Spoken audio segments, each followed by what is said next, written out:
I'm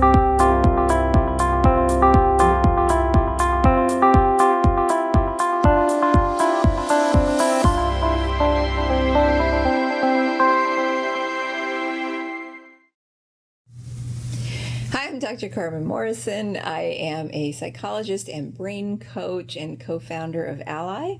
Hi, and I am Drew Morrison. I am a licensed marriage and family therapist and a coach and a founder at Ally as well. Who just so happens to be my son. Yeah. What do you think about that? So today we wanted to talk a little bit about timeouts. Timeouts is this thing that has been around for probably since you were little. Yep. And we were taught that you interrupted a child's behavior to send them away, to stop the things that were reinforcing them. So timeouts were really set up as a very behavioral thing.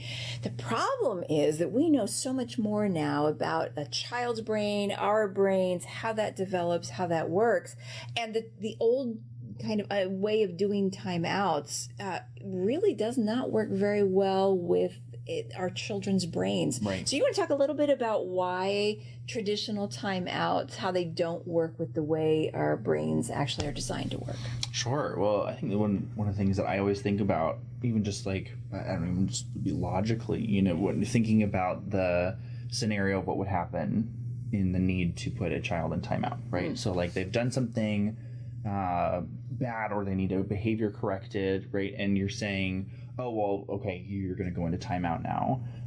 So where the kid is they're frustrated or having some sort of an emotional reaction, probably not a good one, right? They're not happy about it. Well, they're dysregulated, exactly. Right? Their brains are going, wah! Exactly. Yeah. So their brains are really dysregulated, and then you put them into timeout, which is being alone and isolated, right? And so when you think about, even just for myself as an adult, right, if I was dysregulated or upset about something and then I had to go sit by myself somewhere, that is not the best place to be, right? And especially when you think about dysregulation and then isolation, right? Because if we just pause on that for a minute, though, because dysregulation, that's sort of this word that comes out of some of the neuroscience stuff when we look at what happens in the brain. But it really just means that we get sort of disintegrated. So we don't have the ability to work with our whole brain. So either our executive, our decision maker, our problem solver, our impulse control goes offline. Our emotions are just like in full blown, red hot mess. And so that's what's happening in our kids' brains in those moments. And I always like to say that all behavior is communication of some kind of emotional need. Yeah. And when we just are dealing with the behavior, we can oftentimes then miss those emotional needs. And what you're talking about there is the thing that most regulates and soothes the brain and brings it back online is a safe and secure connection with a safe and secure person. For sure. And so which is the opposite of isolation, right? So we're sending our kid away at the very moment they most need that we call it co-regulation, right? Sure. They need my adult brain to help wire their developing brain. Yep. So what else? What other things come to mind when you think about the traditional timeout and how we typically think about it that may not work with how our brains work? Anything else? I think another piece too, and not to call you out as a parent, but I was definitely put into timeout. I was waiting for that. That's a dangerous thing. I was definitely put into timeout as a child. And to your credit, again, there just wasn't there. That was the thing to do, right? That was what we were taught. Yeah. Right. Absolutely. That's what good parents did. That was the way of managing behavior. Right. And so even, thinking back to the times when I was in timeout myself and what I know now too, based on all of the really cool brain science is that, typically, at least for me, it was on the stairs or it was somewhere where there wasn't anything around you, right? Like it was just you in isolation. And oftentimes, you're not allowed to do anything, right? That's kind of a stipulation of timeout as well. And so you're kind of left as, again, kind of putting yourself in the mindset of a kid, you're left with only being on the earth for so many years, right? So you're still practicing a lot of skills, right? So you're not really great at emotional regulation, which is probably why you're in timeout, like maybe on some reason in the first place. And you don't have the tools to be able to help navigate those hard emotions that you're feeling, right? And you have zero tools around you to even help you do that even further. And so you're really stuck. You have no resources, right? You have no resources to help bolster that skill or practice those skills of healthy emotional regulation, right? So I think that's another big piece. I think that's a really important point. And as a parent, if I had to raise you all over again, I wouldn't use timeouts. Sure. And because of what we now know of how what we're doing in those moments is actually working against our children's brains and the way it's developed, the way it wires and what they need. So I would do things very differently now. One of the things that's kind of new that's in recent years that has emerged as an alternative to timeouts is what's called time in. And you had actually brought that up. So time in, like, how do you see time in as different from timeout? Sure. Well, there's a lot of different models out there of how to do time in, but I think at its core, there's an area that you have for the child to be able to go somewhere, right? Go to this specified place.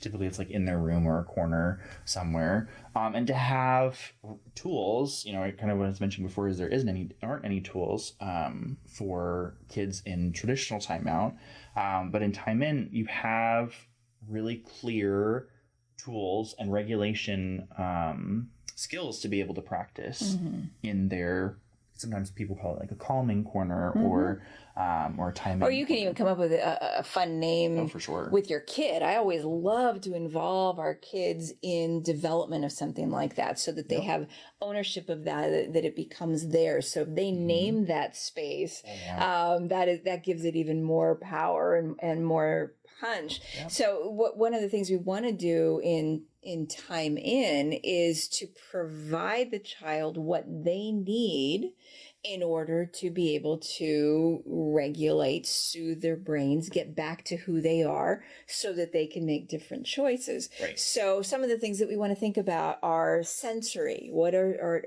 blankets that they really like, sounds that are going to be really soothing, what they see. It might be signs of mommy loves you. It could be pictures that we've drawn together, a picture of a recent vacation or a fun memory. Yeah. So things that we see, things that we hear, things that we touch. Another thing that's really popular to put in time in corners or calming corners are the pictures of emotions and faces of emotions, and you can find those all over the web. And that helps their child name. And we talk a lot at Ally in some of our learning modules about how to use this concept that Dan Siegel and Tina Payne Bryson came up with of name it to tame it. Yep. And so having things that help us name our emotions helps that develop for the child. Yeah. As an aside, if I can even just jump off of that for a second too, I mean, can we talk about how adults have a hard time with naming? Right? I mean, for real, like I meet with a lot of adults that where, like, I can think of several right now where anger is just what I feel all the time, right? Like anger is just what I feel. I don't know what I'm feeling. Yeah. Right. And so when we can start practicing those skills of naming it and being able to connect my emotion to a word, right, to having a name for it, at that young age, I mean, that is going to do really well. Oh my gosh, it sets you up for really good, healthy success and emotions. Actually, what you're saying makes me think of something else too, which is that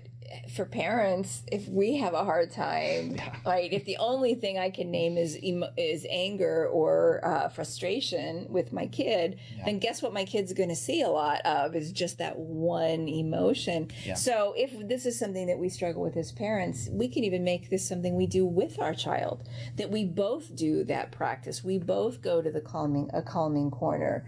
We both identify emotions. We both use those, the things that we've named when we talk about it after the fact. So the cool thing about time in corners as opposed to timeout corners just work to provoke the brain in a reactive way. Time in corner is actually helping the brain soothe so that when you need to correct your child, when you need to even provide a consequence, and there are times where that's still very appropriate, but you're doing it where the brain is now receptive to that learning, as opposed to reactive against it. If a child's in a meltdown, or if a child's in a real rigid place, nothing goes in. Right.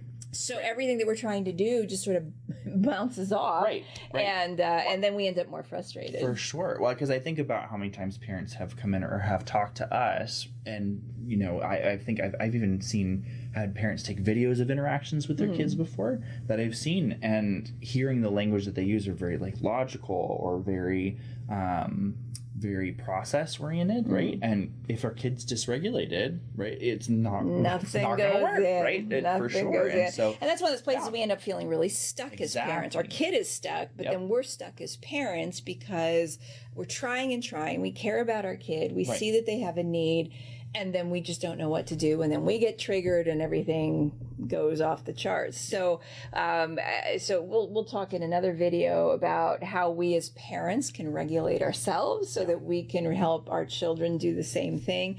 But this idea of timeouts versus time in, that old way of doing timeouts, just to kind of remember that's a way before we understood all that was going on in the brain. The time in concept actually is one that works with the way our child's brain works. It's one that might actually help us as well and keeps us from being stuck. If you'd like to know more about the parenting and brain resources that we have here at Ally, check out the link below. Be sure to like us and to subscribe for more videos here on Ally, where we help you get unstuck, find out where stuck starts, and get unstuck.